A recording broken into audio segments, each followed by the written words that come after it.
الحمد لله وكفى وسلام على عباده الذين اصطفى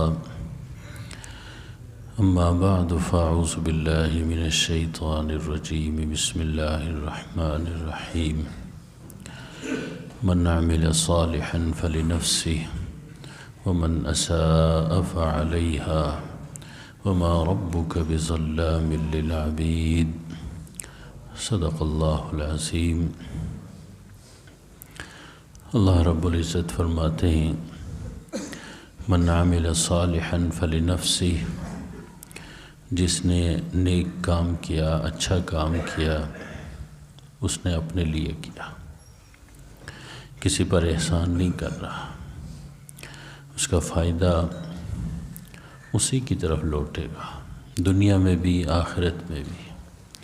ومن اساء فعلیہا، اور جس نے برا کام کیا تو اس کا وبال اسی کے اوپر پڑے گا، اس کا نقصان اسی کو ہوگا، کسی اور کو اس کا نقصان نہیں ہوگا۔ وما ربک بظلام للعبید، اور آپ کا پروردگار اپنے بندوں کے اوپر ذرہ برابر بھی ظلم کرنے والے نہیں ہیں۔ کسی کی نیکی ضائع ہو جائے، کسی کا گناہ لا کے دوسروں پر ڈال دیا جائے، ایسا نہیں ہوگا۔ دیکھیے نیک کام، جس نے بھی نیک کام کیا اپنے لیے کیا۔ اب ہم نماز پڑھتے ہیں، فائدہ ہمیں ہی ہوگا، روزہ رکھتے ہیں، فائدہ ہمیں ہی ہوگا۔ اس لیے وہ نماز پڑھنے کے بعد کسی اور پر احسان کرنا کہ دیکھیے جی میں نماز پڑھ رہا ہوں، روزہ رکھ کے، حج کر کے، زکوٰۃ دے کے، کوئی بھی نیکی کر کے، یہ مسلمان کی شان نہیں، یہ قرآن کی تعلیم نہیں ہے۔ بلکہ اللہ نے توفیق دے دی ہے نیکی کرنے کی، تو اللہ کا شکر ادا کیا جائے کہ جی میں نے ایسا کام کیا کہ جس کا جو نا فائدہ مجھے ہی پہنچے گا۔ اور جس نے برا کام کیا، گناہ کیا، ہر بندہ جانتا ہے گناہ کیا ہے، اس نے اپنا نقصان کیا، کسی اور کا نقصان نہیں کیا۔ وبال اسی کے اوپر پڑے گا، دنیا میں بھی اس کے اوپر وبال پڑے گا، آخرت میں بھی پڑے گا۔ یہ چونکہ شعبان کا مہینہ ہے، تو شعبان المعظم جسے کہتے ہیں، یہ رسول پاک صلی اللہ علیہ وسلم تو رجب کا چاند دیکھ کے بھی یہ دعا فرماتے تھے کہ اللہم بارک لنا فی رجب و شعبان و بلغنا رمضان، یا اللہ رجب اور شعبان کے مہینے میں ہمیں برکت عطا فرما، نیکیوں کی توفیق عطا فرما، وبلغنا رمضان، اور رمضان شریف تک صحت، تندرستی، عافیت کے ساتھ ہمیں پہنچا دیجیے، تاکہ رمضان شریف کی جو برکات ہیں، رمضان شریف کی جو یاد رکھیے کہ نیکیاں ہیں، وہ ہم ان کا اجر حاصل کر سکیں۔ حضور یہ دعا فرماتے تھے۔ اب بہت سارے لوگ، یہ بڑی پیاری دعا ہے، بہت سارے لوگ تو اس کی سند کے پیچھے پڑ گئے کہ جی اس کی سند کیسی ہے، سند ضعیف ہے۔ بات یہ ہے کہ سند کیا ہوتی ہے؟ سند میں ایک بندہ راوی کوئی ضعیف میرا جیسا آ جاتا ہے، کمزور، جس کا حافظہ کمزور ہو، یا تو وہ سند ضعیف ہو جاتی ہے۔ لیکن سند کے ضعیف ہونے کے باوجود یہ دعا بڑی قوی ہے۔ اس دعا، اس مضمون میں جو اللہ سے برکت مانگی گئی ہے، اس میں تو کوئی شک نہیں۔ سند کے اوپر بحث ہو سکتی ہے، لیکن دعا جو متن ہے، یا اللہ رجب کے مہینے میں ہمیں نیکیوں کی برکت کا کیا مطلب ہوتا ہے کہ نیکیوں کی توفیق عطا فرما۔ نیکیوں کی توفیق کب ہوگی؟ کہ جب صحت ہوگی۔ بھئی روزہ کب رکھیں گے؟ جب صحت مند ہوں گے۔ نماز کب پڑھیں گے؟ جب صحت مند ہوں گے، تندرست ہوں گے۔ اور بہت ساری نیکیاں کیسے کریں گے؟ جب تندرست ہوں گے۔ اب یہ اتنی پیاری دعا ہم اس کو جھگڑے میں نمٹا دیتے ہیں کہ یہ سند کیسی ہے۔ دیکھیے رجب کا، اب شعبان کا جو مہینہ ہے، تو رجب کا مہینہ تو اشہر حرم میں سے جو 4 مہینے محترم ہیں، جن میں لڑائی وغیرہ جنگیں ممنوع ہیں۔ اس کے بعد شعبان، یہ شعبن کے مطلب پھیلنا۔ اب دیکھیے رجب میں جنگ نہیں کر سکتے، ادھر ادھر آرام سے، ٹھیک ہے نا جی۔ تو جب رجب کا مہینہ ختم ہوتا تھا تو عرب جو ہے نا بھائی جنگوں کے لیے، لڑائیوں کے لیے ادھر ادھر پھیل جاتے تھے، تو اس لیے اس مہینے کا نام کیا رکھا گیا؟ شعبان رکھا گیا۔ لیکن حضور پاک صلی اللہ علیہ وسلم اب دیکھیں نا کہ شعبان کا مہینہ، بخاری شریف کی حدیث ہے جس میں یاد رکھیے صحابی فرماتے ہیں کہ صحابیہ کہ جی حضور پاک صلی اللہ علیہ وسلم رمضان کے بعد سب سے زیادہ روزے شعبان میں رکھتے تھے، کسی اور مہینے میں اتنے زیادہ روزے نہیں رکھتے تھے۔ اس کی وجہ یہ ہوتی تھی کہ جی یہ جو شعبان کا مہینہ، اب دیکھیں نا رجب کے مہینے میں جنگیں نہیں ہوتی تھی، مصروفیت نہیں ہوتی تھی، اب وہ سب نکل جاتے تھے، تو شعبان کے مہینے میں نیکی سے غفلت ہوتی تھی، تو حضور فرماتے ہیں کہ سب سے زیادہ حضور کیا کرتے تھے؟ اس میں روزے رکھتے تھے، عبادت کرتے تھے، نیکیاں کرتے تھے شعبان کے مہینے میں۔ بعض روایتوں میں یہاں تک آتا ہے کہ حضور پاک صلی اللہ علیہ وسلم تقریباً پورے شعبان کے مہینے کا روزہ رکھتے تھے، اتنی بڑی فضیلت اس کی ہے۔ اور اس میں جو روزے رکھنے، یہ یاد رکھیے روزہ رکھنے سے کیا ہوتا ہے، ہر مہینے کے 3 روزے تو سرکار دو عالم صلی اللہ علیہ وسلم رکھتے تھے، ہر مہینے 3 روزے، جن کو ایام 20 کے روزے کہتے ہیں بھائی، وہ 13، 14، 15 کے روزے ہر مہینے کے مستحب ہیں، وہ روزے رکھے جائیں۔ تو کہتے ہیں کہ جی یہ ان شعبان میں بھی حضور روزے بہت زیادہ روزے رکھتے تھے، کہتے ہیں اکثر روزے ہی رکھتے تھے۔ یہ ایک طرح سے رمضان کی تیاری ہو جاتی تھی، روزے رکھیں، زیادہ روزے رکھیں۔ لیکن دوسرے لوگوں کو زیادہ روزہ رکھنے سے منع کیا حضور نے، مجھے اور آپ کو۔ اب میں سوچتا تھا کہ حضور تو پورے مہینے کا روزہ رکھتے ہیں شعبان کے، اور 15 شعبان کے بعد تو منع کیا کہ بھائی روزہ نہیں رکھنا۔ پتہ یہ چلا جب میں بیمار ہوا، بہت ساری چیزوں کا پتہ بعد میں چلتا ہے، پڑھنے سے نہیں پتہ چلتا۔ جب میں بیمار ہوا تو شوگر کی تکلیف ہوئی، تو پھر مجھے خیال آیا کہ یہ حضور نے مجھے ہی منع کیا ہے، کیونکہ رمضان کے روزے میں رکھتا ہوں، ڈاکٹر کے کہے کے باوجود روزے رکھتا ہوں۔ اور یاد رکھیے 28، 29 تاریخ تک جا کے بس ہو جاتی ہے۔ جو مریض ہے نا، صحت جن کی کمزور ہے، شوگر کے مریض ہیں یا کوئی دل کے مریض، یا وہ اگر ہمت کر کے رکھ بھی لیں روزے، لیکن 28، 29، مجھے تو کبھی کبھی خیال آتا ہے کہ 28 کوئی چاند نظر آ جائے، حالانکہ ممکن ہی نہیں کہ بالکل جسم جواب دے جاتا ہے۔ تو لگتا یہ کہ حضور نے یہ فرمایا کہ اگر آپ 15 رمضان کے بعد نفلی روزے رکھیں گے، کہیں ایسا نہ ہو کہ بھئی 15 رمضان کے بعد فرض روزے چھوٹنے شروع ہو جائیں۔ اس لیے فرمایا کہ بھئی جو لوگ ایسے صحت جن کی کمزور ہے، وہ شعبان کے روزے نہ رکھیں، وہ رمضان کے روزے رکھیں، تاکہ 29، 30 روزے وہ مکمل ہو جائیں۔ روزے بہت رکھتے تھے۔ یہ جو روزوں کی عبادت ہے نا بھئی، یاد رکھیے کہ یہ نفس کے اوپر یہ عبادت بڑی شاق گزرتی ہے۔ کھانے کو دل چاہتا ہے، پینے کو دل چاہتا ہے، سمجھ گئے کہ نہیں؟ بعض لوگوں کو دیکھ کے تو یہ محسوس ہوتا ہے کہ شاید پیدا ہی کھانے پینے کے لیے۔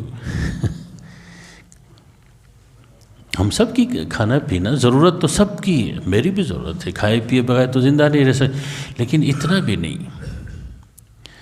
تو جیسے لگتا ہے کہ بھئی لوگ جو نا بھئی پیدا ہی اس کام کے لیے، حالانکہ قرآن میں تو لکھا ہوا ما خلقت الجن والانس الا لیعبدون، اللہ نے اپنی عبادت کے لیے پیدا کیا ہوا ہے۔ یہ کھانا پینا اس کے لیے جو ہے نا بھئی تاکہ تقوی قوت حاصل ہو جائے، ہمت ہو جائے، جسم تکڑا ہو جائے۔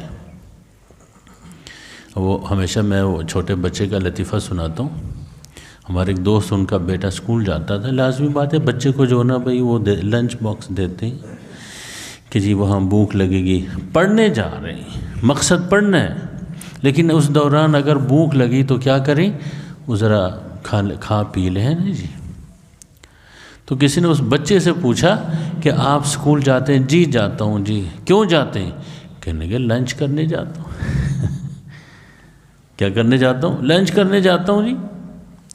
اب دیکھیے وہ اسکول تو پڑھنے جاتا ہے لیکن اس کی ذہنی سطح اتنی کمزور ہے کہ بھائی وہ جو ہے نا بھائی سمجھتا ہے کہ میں لنچ کرنے اس لیے جو لوگ اس دنیا میں یہ سمجھتے ہیں نا کہ ہم تو کھانے پینے آئے ہیں لنچ کرنے یہ وہ بچگانہ سوچ ہے، بچوں والی بھائی ہم اللہ کی عبادت کرنے آئے ہیں، ہم بہتر انسان بننے کے لیے آئے ہیں، قرآن و سنت پر اللہ کے احکام، رسول اللہ صلی اللہ علیہ وسلم کی تعلیمات پر عمل کرنے کے لیے آئے ہوئے ہیں.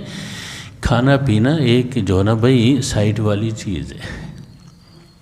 ہم یہاں کوئی لنچ کرنے نہیں آئے. جو یہ سمجھتا ہے اس لیے ہمارے اوپر پابندی ہے بھائی کمائیں گے بھی حلال کمائیں گے، خرچ بھی حلال مد میں جائز مد میں کریں گے. ناجائز مد میں خرچ مسلمان نہیں کر سکتا، ناجائز مد میں کما بھی نہیں سکتا، جائز درست نہیں اس کے لیے. اس لیے مسلمان کے لیے بہت کچھ کمانا ضروری نہیں ہے، حلال کمانا ضروری ہے. بہت کچھ کھانا ضروری نہیں بلکہ حلال کھانا ضروری ہے. ایک مسلمان، لازمی بات ہے، ایک مسلمان اور کافر میں فرق کیا ہوتا ہے؟ لازمی بات ہے مسلمان کے جو ہے نا بھائی ایک دو آنکھ کی جگہ 3 آنکھیں تو نہیں ہوتی. یہی چیزیں کہ مسلمان آنکھیں بند کر کے دنیا میں زندگی نہیں گزارتا، آنکھیں کھلی رکھتا ہے، جائز ناجائز کو دیکھتا ہے، حلال اور حرام کو دیکھتا ہے. بھائی ان چیزوں کو دیکھتا ہے، ان کاموں کو جن کی وجہ سے اللہ کا قرب نصیب ہوتا ہے، ان چیزوں سے بچنے کی کوشش کرتا ہے جن کی وجہ سے اللہ سے دور ہوتا ہے بندہ، گناہ جرائم.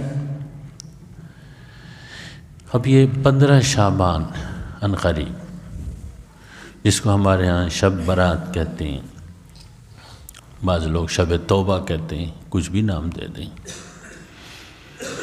اچھا کچھ لوگ تو ہمارے ہاں بھی یہ غلو بہت ہے، انتہا پسندی. کچھ لوگ تو یاد رکھیے وہ کہتے ہیں کہ بھائی یہ 15 شعبان کو جو ہونا اس کا کوئی ثبوت ہی نہیں ہے، اس میں نیکی کرنے کا، اس میں عبادت کرنے کا 15 شعبان کی رات کو، ہاں جی ثابت ہی نہیں، کوئی نہیں.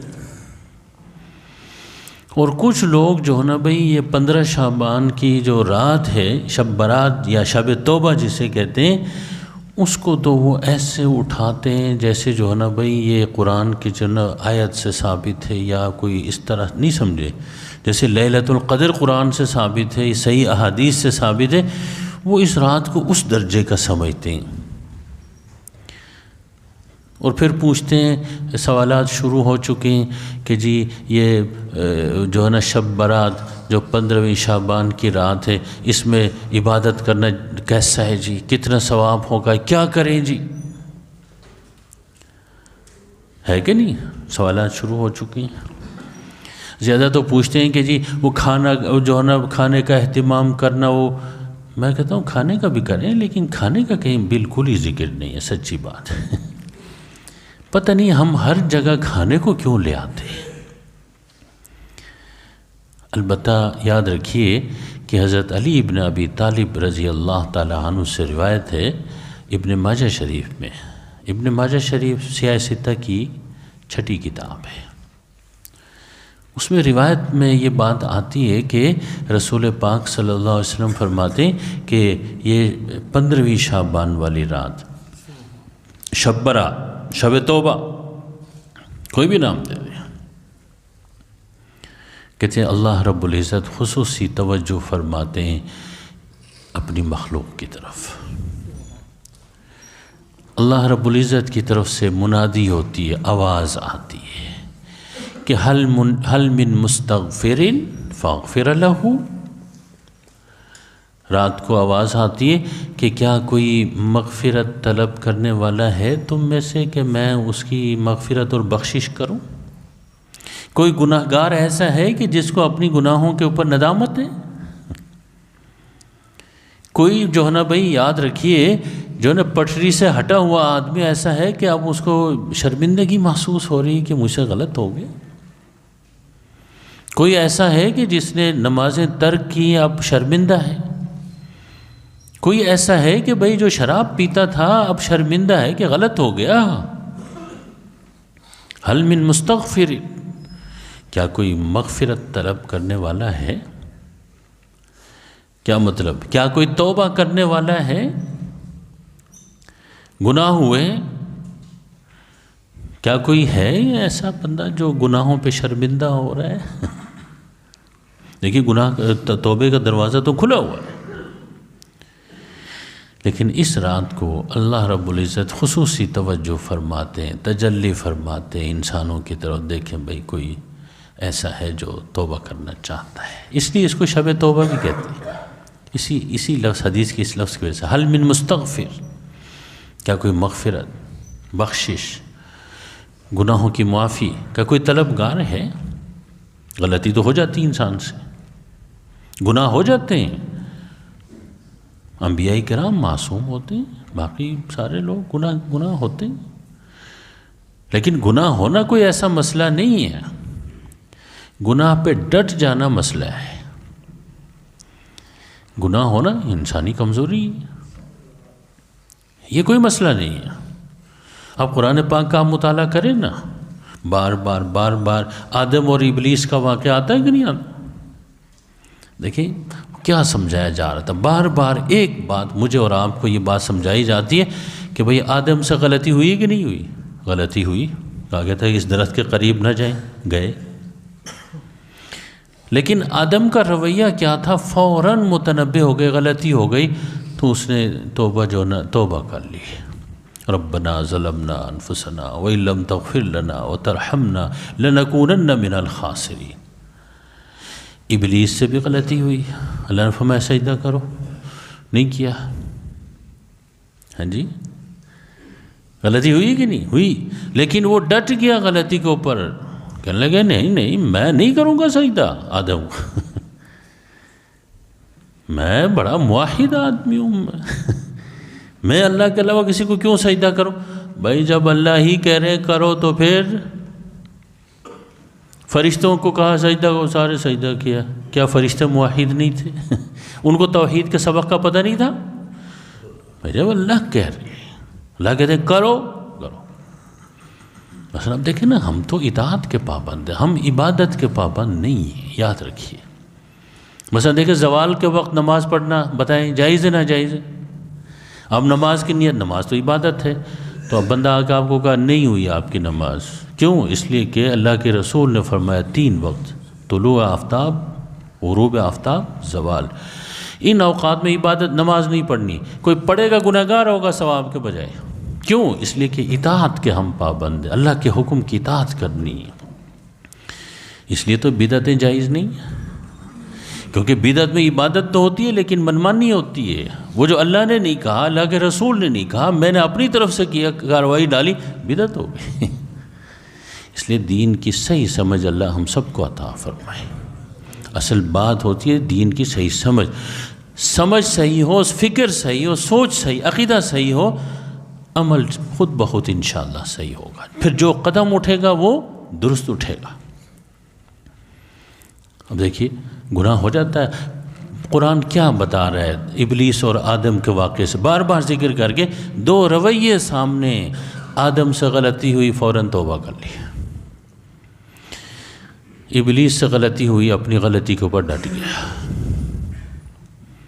2 رویے مجھے اور آپ کو بتایا جا رہا ہے، آپ آدم کی اولاد ہیں تو آدم والا رویہ اختیار کریں، ابلیس کا رویہ اختیار نہ کریں، گناہ ہو جائے گا، غلطی ہو جائے گی، لیکن توبہ کر لیں فوراً۔ یاد رکھیے کہ مولانا شبیر احمد عثمانی رحمۃ اللہ علیہ نے لکھا ہے، حضرت تھانوی نے بھی لکھا کہ بھئی جب گناہ ہو جائے فوراً بندہ توبہ کرے، فوراً، اب یہ نہیں کہ کل کر لیں گے، کیا کریں گے؟ کل کریں گے، کل پرسوں کریں گے، وہ کل پھر نہیں آئے گا، کیوں؟ حضرت تھانوی رحمۃ اللہ علیہ فرماتے ہیں کہ گناہ کی نحوست یہ ہوتی ہے، ایک گناہ کرنے کے بعد اس کی نحوست یہ ہے کہ اگلے گناہ کا دروازہ کھل جاتا ہے، فوری توبہ کر لیں گے، اگلے گناہ تک پہنچیں گے نہیں انشاءاللہ، اللہ حفاظت فرمائیں گے۔ اور فرمایا نیکی کا نقد جو ہے نا بھائی خوشگوار اثر کیا ہوتا ہے؟ آپ کوئی نیکی کرتے ہیں نا، اس کا خوشگوار اثر ابھی کیا ہوتا ہے؟ کہتے ہیں اگلی نیکی کی توفیق ہو جاتی ہے۔ اس لیے ایک آدمی زور کی نماز پڑھتا ہے، بعض لوگ آ کے پوچھتے ہیں کہ جی میں پتہ نہیں، مجھے شک ہوتا ہے میری نماز قبول ہوئی ہے کہ نہیں ہوئی۔ میں ان سے یہی پوچھتا ہوں کہ زور کی نماز پڑھ لی تھی جی، عصر کی بھی پڑھ لی جی، پڑھ لی تھی جی۔ میں کہتا ہوں یقین کرو کہ بھئی زور کی نماز تمہاری قبول ہو گئی ہے۔ کیوں؟ اس لیے کہ اگر زور کی نماز قبول نہ ہوتی، اللہ تعالیٰ دوبارہ تمہیں عصر کے لیے اپنے گھر بلاتے ہی نہیں۔ بعض لوگوں کو وہم ہوتا ہے قبول ہوئی کہ نہیں، بھائی نہ ہوئی ہوتی تو آپ کیسے آتے؟ پچھلے جمعے آئے تھے، اس جمعے پھر تشریف لائیں، اللہ نے اپنا دروازہ کھولا ہے گھر کا، ہیں جی۔ اس کا مطلب یہ ہے کہ بھائی پہلا جمعہ قبول ہوا ہے، اس لیے دوسرے جمعے کی اللہ نے توفیق دے دی ہے، موقع دے دیا ہے۔ تسلی رکھیں۔ حل من مستغفر فاغفر له، فرمایا کہ کوئی مغفرت طلب کرنے والا ہے، میں اس کی مغفرت کروں، گناہ بخش دوں۔ اس لیے آواز آتی ہے جو نا بھئی غیب کی طرف سے، تو بندہ سویا ہوا نہ ہو، بیدار ہو۔ 15ویں شعبان کی رات بیداری، توبہ کر لے، یا اللہ جو گناہ ہوئے معاف فرما دے۔ پھر دوسرا اعلان ہوگا اللہ کی طرف سے، اعلان فرماتے ہیں حضرت علی رضی اللہ تعالیٰ عنہ، حضور نے ارشاد فرمایا، اعلان ہوگا حل من مسترزق فارزقہ، کہ کیا کوئی رزق طلب کرنے والا ہے کہ میں اس کے رزق میں وسعت دے دوں، رزق کے دروازے کھول دوں۔ کون ایسا ہے کہ جو رزق میں وسعت نہیں چاہتا؟ ہے کوئی؟ لیکن بھائی ہم سب چاہتے ہیں، پہلے نمبر پہ میں چاہتا ہوں۔ اگر کوئی نیک آدمی ہو کہ نہیں میں تو نہیں چاہتا کہ پیسے ملیں، نہیں بھائی پہلے نمبر پہ خطیب چاہتا ہے کہ اللہ میرے رزق میں، حلال رزق میں وسعت دے دے، حلال رزق کے دروازے کھول دے۔ اللہ ہی کھولتا ہے۔ آپ حیران ہوں گے، میرے ایک شاگرد مجھے ملے جامعہ شفیہ میں، مجھے کہنے لگے کہ جی مجھے جو نا بھائی جس مدرسے میں پڑھاتا تھا، اس مدرسے میں مجھے جواب مل گیا کہ جی وہ جو نا بھائی اگلے سال آپ کو جو نا آپ کی خدمات ہمیں نہیں چاہیے، آپ دعا فرمائیں۔ وہ محتمم صاحب کوئی ناراض ہوئے، ہیں جی مطلب نکال دیا جی۔ میں نے کہا یاد دیکھ، آپ کے محتمم کے پاس ایک مدرسہ ہے، اللہ کے پاس تو ہزاروں مدرسے ہیں، اللہ کے پاس تو ہزاروں دروازے ہیں۔ بھائی جامعہ شفیہ کے گیٹ تک پہنچا تھا، فون آ گیا ان کو کہ جی فلاں مدرسے میں استاذ کی ضرورت ہے۔ کس کی؟ استاذ کی ضرورت ہے۔ انہوں نے کہا حاضر استاد، استاد ہو گئے۔ دیکھیں اس کے بعد اگلا دروازہ کھلا، دوسرے دن کسی جگہ سے، یہاں جگہ لاہور میں ایک جگہ سے فون آیا کہ جی مسجد میں امام چاہیے جی، دوسرا دروازہ کھلا۔ نیکی بھی، عبادت بھی، ثواب بھی۔ آگے امتحان دیا ہوا تھا عربی لیکچررشپ کے لیے، ہفتہ 10 دن کے بعد اس کا رزلٹ آیا، وہی مولوی صاحب پورے پنجاب میں ہمارے شاگرد بھائی پہلی پوزیشن اس نے لی۔ یہ آپ کے رہے جو ہے نا بھائی عربی کے ڈپارٹمنٹ والے سب پیچھے رہ گئے، مولوی صاحب آگے نکل گئے۔ اور سنا ہے انہوں نے بتایا کہ جی وہ پوچھتے ہیں پھر جو اول دوم سوم پوزیشن لے رہے نا، تو اسے پوچھتے ہیں کہ آپ کی اپائنٹمنٹ کہاں کریں۔ گھر کے پاس ہی جو ہے نا کالج، انہوں نے کہا ادھر ہی ڈال دیں۔ گھر کے دروازے سے باہر نکلتے ہیں، وہاں جا کے بھائی پڑھا کے واپس آتے ہیں۔ اب مجھے ملنے آتے ہیں، میں ان سے کہتا ہوں یار سنا تو تھا کہ 5 انگلیاں گھی میں سر کڑھائی میں، دیکھا بھی اب کہ مولوی صاحب جو نا بھائی اللہ سے رزق مانگنا ہے۔ حل من مسترزق، پر دیکھ کہ کوئی رزق طلب کرنے والا، کہ رزق اگر کوئی بے روزگار ہے یا رات کو اٹھے بھائی اللہ سے مانگے، میں تو سارے پاکستانیوں کو کہتا ہوں کہ سارے اس رات کو جاگیں اور پاکستان کے لیے رزق مانگیں۔ کس کے لیے؟ پاکستان بڑا بھوکا ننگا ہو گیا، وہ قرضہ لے رہا ہے IMF سے، سودی قرضہ، وہی حرام۔ ورلڈ بینک سے خوشیاں مناتے ہیں، ورلڈ بینک سے قرضہ مل گیا، وہ سودی قرضہ ہوتا ہے۔ سارے پاکستانی اپنے لیے بھی مانگیں اور کس کے لیے؟ پاکستان کے لیے بھی رزق مانگیں، یا اللہ ہمیں حلال رزق ہمارے ملک کو دے دے کہ ان سودی قرضوں سے اس ملک کی جان چھوٹ جائے۔ اس کی ساری ان سودی قرضوں کی نحوست بھائی سارے پاکستان کے اوپر۔ اپنے لیے بھی مانگیں بھائی، اور تیسرا اعلان اللہ کی طرف سے ہوگا۔ کیا اعلان ہوگا؟ اللہ رب العزت کی طرف سے اعلان ہوگا کہ بھئی کیا کوئی ہے ایسا بندہ کہ جو مریض ہے، عافیت چاہیے اس کو، فَوْعَافِي، میں اس کو عافیت، صحت، تندرستی، عافیت دے دوں۔ جو مریض ہیں ان کو چاہیے رات کو جاگے بھئی۔ 3 چیزیں اللہ سے مانگے بھئی، یاد رکھیے۔ ایک تو بھئی رزق حلال مانگے، اس میں وسعت۔ اگر ایک دروازہ کھلا ہوا ہے 20 اور مانگے کم از کم۔ کتنے جی؟ 20۔ یہ صاحب ناراض ہو رہے ہیں، 2 دروازے 3 کا کہیں، 20 کا کیوں؟ بھائی مانگیں 20، باقی اللہ کی مرضی ہے، 2 دے دیتے ہیں، 3 دے دیتے ہیں، یہ 4 دروازے دے دیتے ہیں، کھولتے ہیں۔ اس لیے حضور نے بھی صحابہ کرام سے فرمایا تھا اللہ سے جنت الفردوس مانگو۔ کیا مانگو؟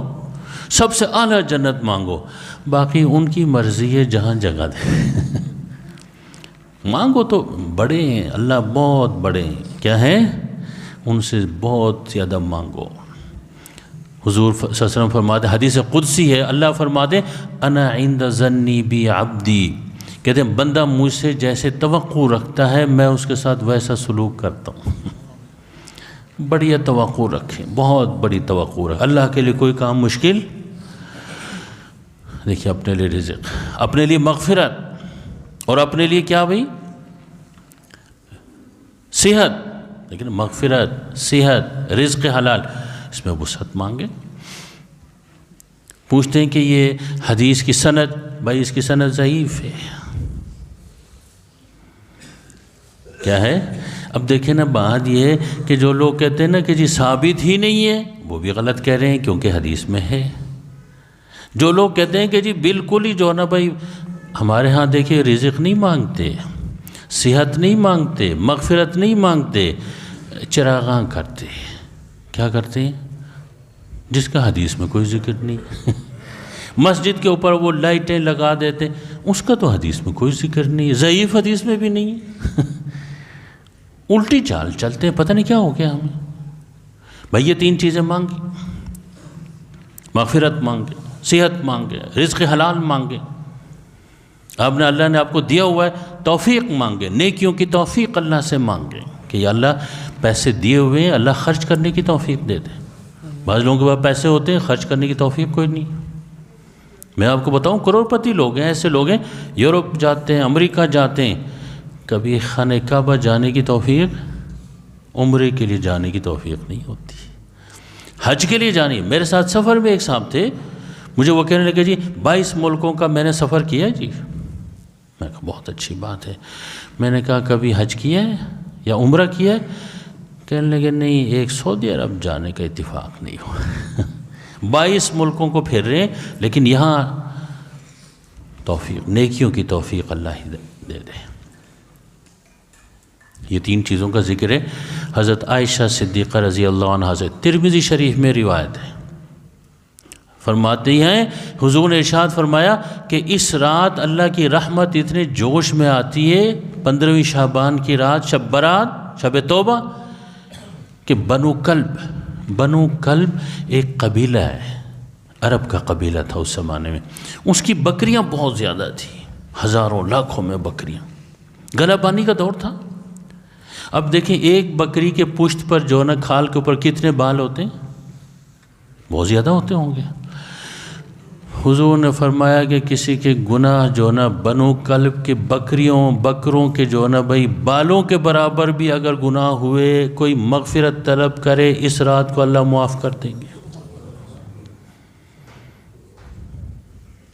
کہ حضور کی طرف سے کتنا پیارا مشورہ ہے، رزق مانگیں، مغفرت مانگیں، اور کیا کریں، صحت مانگیں۔ بھائی گناہ کتنے بھی ہوں لیکن اللہ کی رحمت بہت، اللہ معاف فرما دیں گے۔ دونوں روایتوں کی جو ہے نا بھائی یاد رکھیے سند ضعیف ہے۔ اب یہ کہنا ثابت ہی نہیں، یہ بھی غلط ہو گیا، اور یہ جو ہے نا لیلۃ القدر کا درجہ دینا یہ بھی صحیح، کیونکہ وہ قرآن سے اور صحیح حدیث سے ثابت ہے۔ یاد رکھیے 2-3 روایتیں اس قسم کی ہمیں ملتی ہیں، اس سے پتہ چلتا ہے کہ اس رات کو کوئی نہ کوئی روحانی کارروائی ہوتی ضرور ہے۔ اس لیے غافل نہ ہو، اللہ مجھے بھی آپ کو بھی عبادت کی توفیق عطا فرمائے۔ کوئی خاص عبادت مروی نہیں، قرآن پاک کی تلاوت کریں۔ پوچھتے ہیں کیا کریں جی؟ قرآن پاک کی تلاوت کریں، درود شریف پڑھیں، استغفار کریں، مغفرت طلب کریں، دعا کریں۔ ویسے تو بزرگ کہتے ہیں ہر شب قدر است اگر قدر دانی، جس رات کی قدر کرو گے، جس رات میں عبادت کرو گے تو وہ رات تمہارے لیے لیلۃ القدر بن جائے گی۔ اس لیے تہجد کی نماز پڑھیں، اللہ کی طرف رجوع کر لیں۔ کم از کم 15ویں شعبان کو بندہ یہ فیصلہ کرے کہ آگے زندگی جتنی رہتی ہے اس میں میں اپنی آخرت کی فکر ضرور کروں گا، اپنے دین کے اوپر چلنے کی ہمت ضرور کروں گا، قرآن اور سنت پر سرکار دو عالم صلی اللہ علیہ وسلم کے دین کی ذمہ داری اٹھانے پر میں کیا کروں گا، ہمت کروں، یہ ضرور کرے۔ اتنا تو ہو سکتا ہے۔ اپنا قبلہ درست کرے،